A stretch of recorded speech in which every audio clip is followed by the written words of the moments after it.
ফেব্রুয়ারিতে ত্রয়োদশ জাতীয় সংসদ নির্বাচন। সারা দেশ প্রস্তুত হচ্ছে একটি অবাধ, সুষ্ঠু ও গ্রহণযোগ্য নির্বাচনের জন্য। কি ভাবছেন সাধারণ মানুষ থেকে শুরু করে আগামী জনপ্রতিনিধিরা, সে কথা জানাতে ডিবিসি নিউজের ইলেকশন এক্সপ্রেস ছুটে যাচ্ছে সব সংসদীয় আসনে। এখন আছে সংসদীয় আসন ১৫৭, নেত্রকোনা ১-এ। সিএসআরএম ডিবিসি ইলেকশন এক্সপ্রেস আজ রয়েছে নেত্রকোনা ১ আসনে।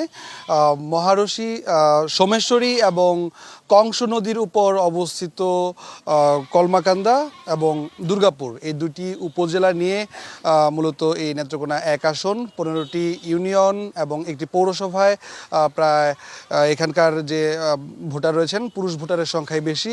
স্বাধীনতা পরবর্তী সময়ে মানুষের প্রত্যাশিত উন্নয়ন হয়নি সীমান্ত অঞ্চল এই নেত্রকোনা ১ আসনের এই উপজেলা দুটিতে। আমাদের সাথে এখানকার সাধারণ ভোটাররা যুক্ত রয়েছেন, একটু কথা বলার চেষ্টা করব।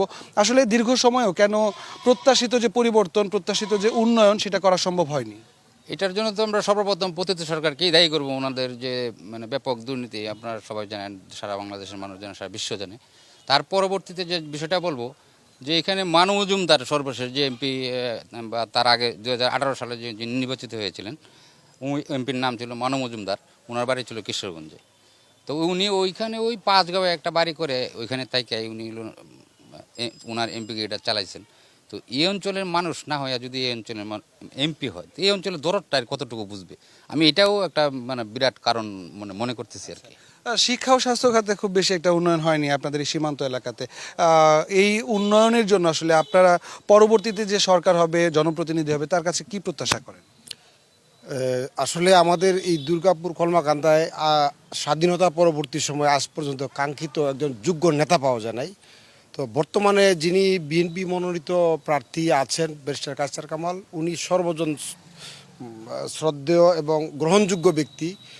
যদি উনি নির্বাচিত হতে পারে, তা আশা করি এই দুর্গাপুরে সামগ্রিক যে উন্নয়ন, অবকাঠামো উন্নয়ন, সেগুলা আশা করি বিগত ৫০ বা ৫৫ বছরে যা হয় নাই, যদি একটা টার্ম উনি সুযোগ পায়, উনি আমাদের এই এলাকার মানুষের ধারণা যে উনি সেটা পূরণ করতে পারবেন এবং হবে, এটা আমরা আশাবাদী আর কি।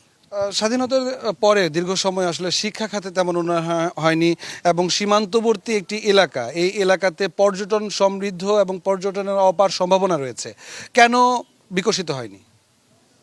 ধন্যবাদ জানাই।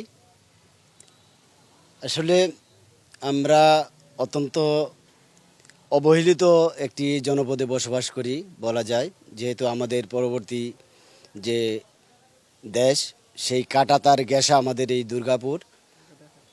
দুর্গাপুরের যে মানচিত্র, সেই মানচিত্র বয়ে যাচ্ছে, বুক ছিঁড়ে চলে যাচ্ছে আমাদের সোমেশ্বরী নদী, যেটা হচ্ছে এই ভারতের গারো পাহাড়ের পাদদেশ থেকে যার উৎপত্তি। কেন উন্নয়ন করা গেল না? আসলে উন্নয়নের জন্য যে যোগ্য পাত্রের দরকার, অর্থাৎ সেই রকম ব্যক্তি আসলে আমরা স্বাধীনতা উত্তর, আমি যদি বাংলাদেশের জন্মলগ্ন থেকে এখন পর্যন্ত বলি, যে আজকে পর্যন্ত বলি, তাহলে আমরা সেরকম এই বান্ধবসুলভ কোনো নেতৃত্ব আমরা পাইনি, বিদায় আমাদের এই এত করা সম্ভব হয়নি। আপনি আরেকটু বলবেন আমাকে, যে এখানে তো আসলে অপার সম্ভাবনা রয়েছে, চীনামাটির পাহাড় রয়েছে, শিল্প অঞ্চল গড়ে ওঠার, এটা করার জন্য কোনো পরিকল্পনা আছে কিনা পরবর্তী সরকার? হ্যাঁ, ইনশাল্লাহ, নিশ্চয়ই। যে আমাদের যে ওই দুর্গাপুর উপজেলার যে দুর্গাপুর কলমাকান্দা আসনের যে আগামী দিনের যে দানের শেষে যে প্রার্থী ব্যারিস্টার কায়সার কামাল, আপনারা দেখেছেন হয়তো বিভিন্ন মিডিয়ার মাধ্যমে, ইতিমধ্যেই উনি সার্বজনীন এবং জনকল্যাণকর স্বাস্থ্যখাত বলেন, রোগীদের চিকিৎসা করানো বলেন, সব কিছুর দিকে উনি নজর দিচ্ছেন। পাশাপাশি উনি এটাও নিশ্চিত করছেন, আমরা এখন পর্যন্ত যতটুকু জানি, এই দুর্গাপুর কলমাকান্দাকে একটি সুন্দর টুরিস্ট এরিয়া হিসেবে গড়ে তোলার উনি হলো সিএসআরএম ডিবিসি ইলেকশন এক্সপ্রেস আজ রয়েছে ময়মনসিংহ ১ আসনে। পরবর্তী বুলেটিনে অন্য কোনো দলের জনপ্রতিনিধি যারা হতে যাচ্ছেন, তাদের ভাবনাগুলো তুলে ধরার চেষ্টা করব। আসলে নেত্রকোনা ১ আসন একেবারে সীমান্তবর্তী এলাকা, অপার কাজ করার সুযোগ রয়েছে। পরবর্তী জনপ্রতিনিধিদের কাছে এই প্রত্যাশা স্থানীয় ভোটারদের। পরবর্তী বুলেটিন পর্যন্ত ডিবিসি নিউজের সাথেই থাকুন।